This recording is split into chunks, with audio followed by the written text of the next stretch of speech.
अस्सलाम वालेकुम, मैं हूं शाहिद हुसैन। आप मेरा यूट्यूब चैनल देख रहे हैं। सिंध हाई कोर्ट कराची में अदालती अमूर से मुतालिक ख़बरें मैं इस यूट्यूब चैनल के ज़रिए आप तक पहुंचाता हूं। इसके अलावा सियासी अमूर और दीगर भी जो मफाद आमा के मसाइल होते हैं वो आपके सामने रखता हूं, अच्छे और बुरे जो भी होते हैं, ताकि आप कराची की खबरें, वो खबरें जो मीडिया की नज़रों से ओझल हो जाती हैं या मीडिया नज़रअंदाज करता है, वो सारी तफसीलात के साथ, तमाम फैक्ट्स और फिगर के साथ साथ और मुमकिन तौर पर क्या पेशरफ्त हो सकती है, वो सारी चीज़ें आपके सामने रखूँ।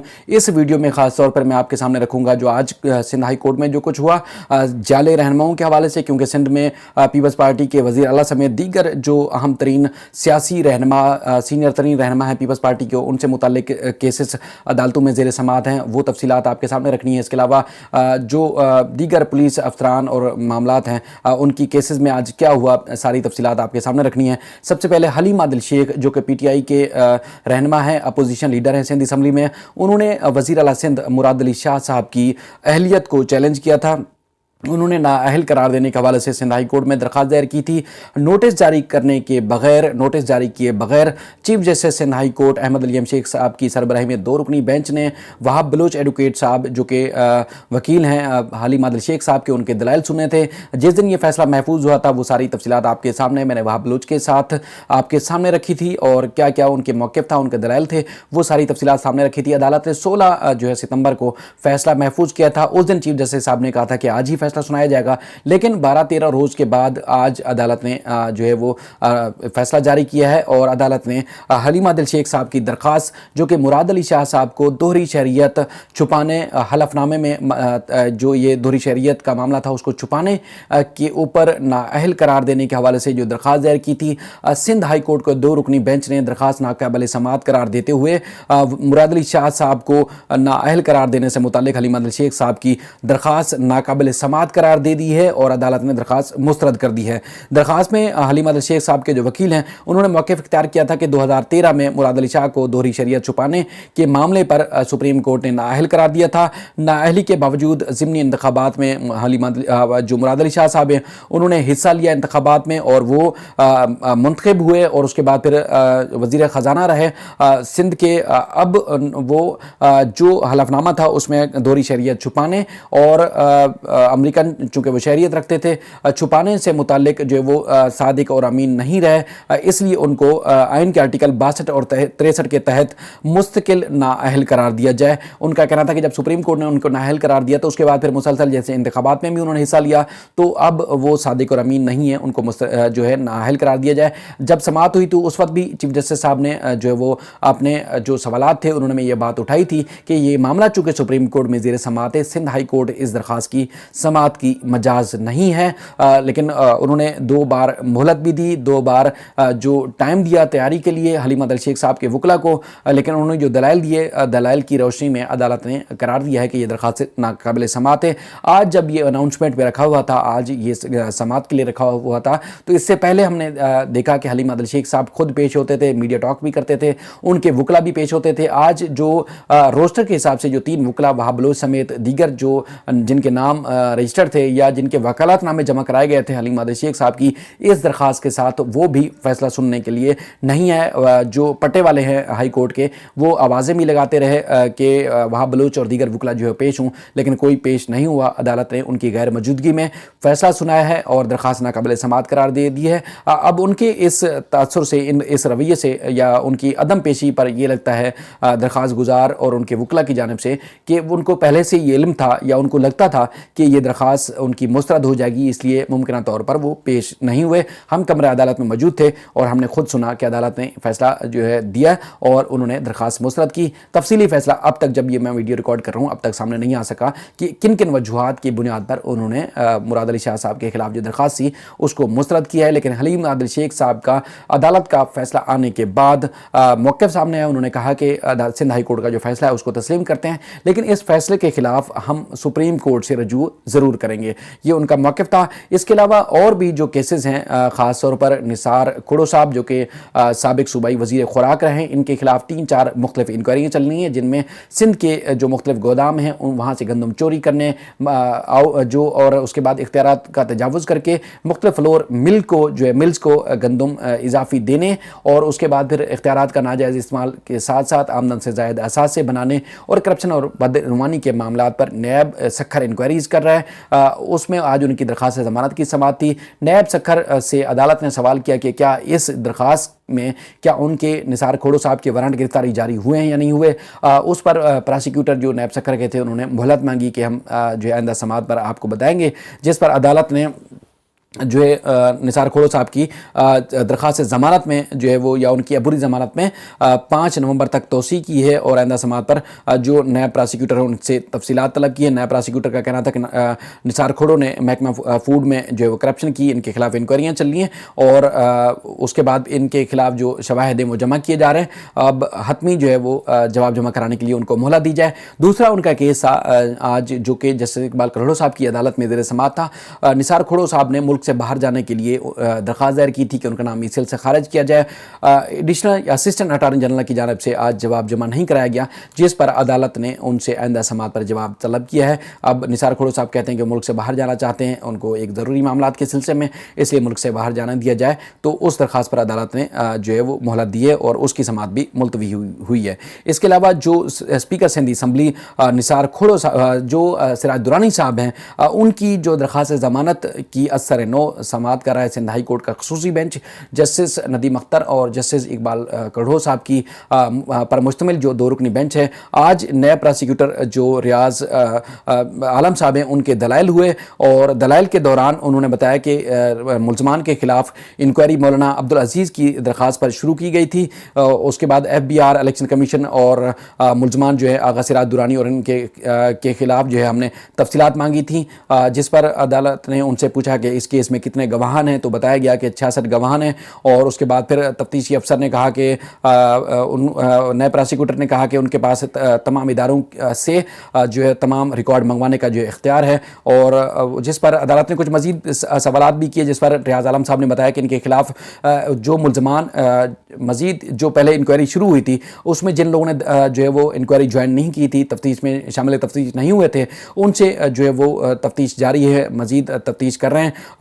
उसके बाद फिर उनको कॉल अप नोटिस भी जारी किए गए हैं। अब उनसे भी तहकीकात जारी है। तो इस सिलसिले में मज़ीद एक ज़िमनी रेफरेंस जो है आगा सिराज दुरानी और दीगर के खिलाफ दायर हो सकता है, जिस पर अदालत ने जो है वो नए प्रोसिक्यूटर को कल तक मोहलत दी है कि मज़ीद तैयारी करके वो अदालत में पेश हों।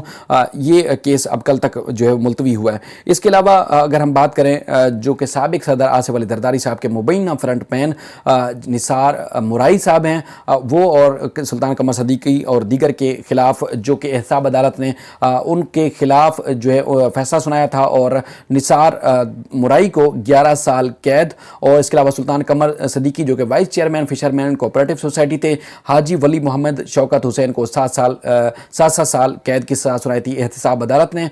इस पर जो है फ़रीक़ैन के दलाइल मुकम्मल हो गए हैं और अदालत ने फ़ैसला महफूज किया है। निसार मुराई साहब हैं, साबिक़ चेयरमैन फिशरमैन कोऑपरेटिव सोसाइटी हैं, इनके ऊपर इल्ज़ाम था कि इन्होंने इख्तियारात का नाजायज़ इस्तेमाल किया, करोड़ों रुपए की करप्शन की और गैर कानूनी तौर पर तकर्रियाँ की, जिस पर जुर्म साबित होने के ऊपर इनको सज़ा सुनाई गई थी।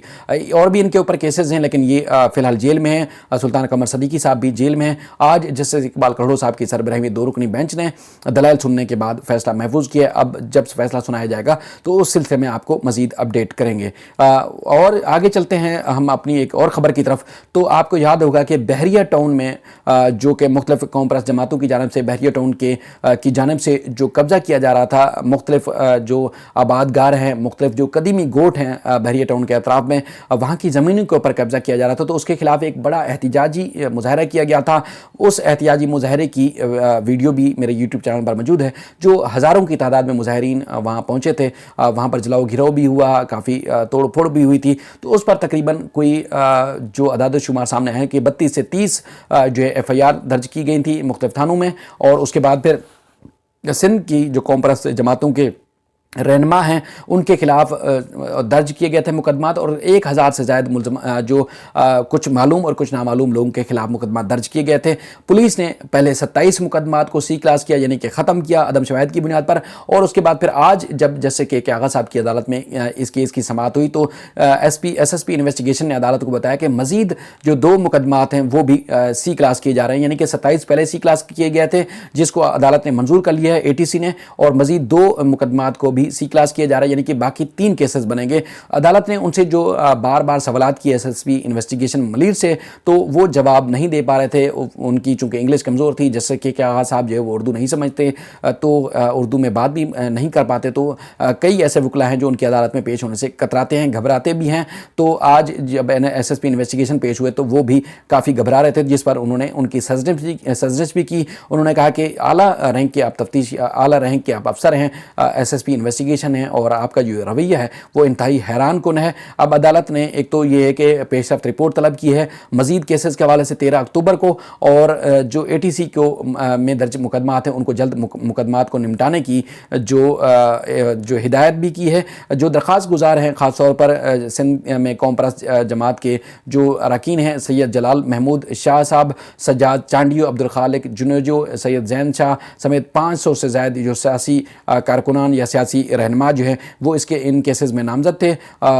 2 मुकदमा जो मलिर में थे, मुख्तलिफ अदालतों में जो है वो मुख्तलिफ थानों में दर्ज किए गए थे। तो इन मुकदमात को ख़त्म करने के हवाले से वकला की जानिब से इस्तदा की गई थी, जिस पर यह पेशरफ सामने आई है कि तकरीबन 29 मुकदमात जो है वो सी क्लास कर दिए गए हैं। लेकिन बताया गया है कि उजलत में पुलिस ने बेशुमार मुकदमा दर्ज किए एक ही जुर्म के ऊपर। अदालत ने इस पर भी सवाल उठाया कि एक जुर्म की मुतअद्दिद FIR जो है वो कैसे हो सकती हैं। अगर एक जुर्म हुआ है, जलाओ घिराव हुआ, वहाँ तोड़ फोड़ हुई बहरिया टाउन में, तो एक FIR होनी चाहिए थी। एक FIR में इतने लोग नामजद हो सकते थे, लेकिन बेशुमार या बेशतर FIR दर्ज करने की क्या वजूहत थी, तो पुलिस उसका जो है खातिर खा जवाब नहीं दे सकी है। बहरहाल अब 13 अक्टूबर तक इस केस की समाअत जो है वो मुलतवी हुई है।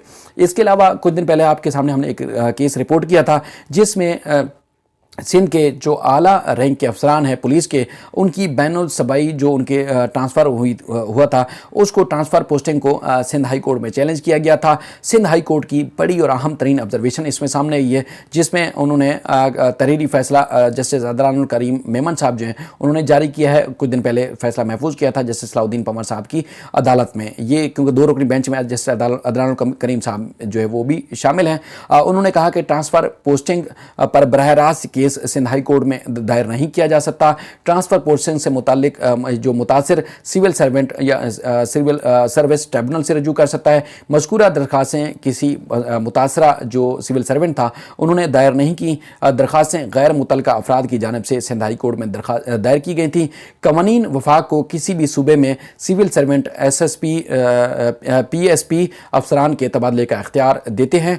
रोटेशन पॉलिसी के तहत वफाक को तबादले का इख्तियार जो है वो उसमें तबादले और तकर्री से जो है वो नहीं रोक सकते।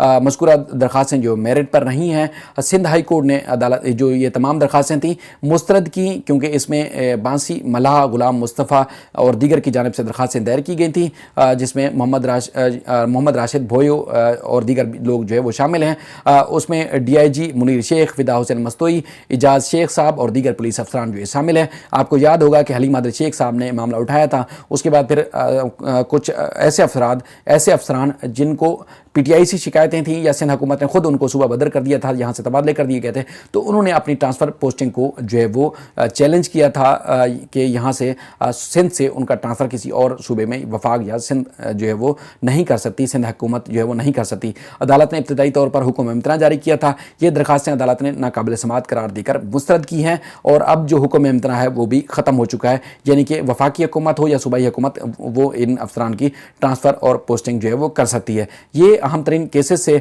जो कि आपके सामने मैंने रखे सिंध हाई कोर्ट से। उम्मीद करता हूँ ये अदालती अमूर और अदालती जो केसेस हैं वो आपको पसंद आएंगे, और जो सजेशन देना चाहेंगे, जो मामलात आप मेरे सामने उठाना चाहेंगे, मैं कोशिश करूँगा कि उस सिलसिले में आपको अपडेट करता रहूँ। और मैं कोशिश भी यही करता हूँ कि सिंध के अदालती अमूर, अदालती मामलात आपके सामने रखता रहूँ, ख़ासतौर पर क्योंकि मैं कोर्ट रिपोर्टिंग करता हूँ, कोर्ट के मामलात को बेहतर तरीके से आप तक पहुँचा सकता हूँ, और उसके बाद मज़ीद भी इस सिलसिले में आपको अपडेट करता रहूँगा। अपना ख्याल रखिएगा, तब तक के लिए अल्लाह हाफ़िज़।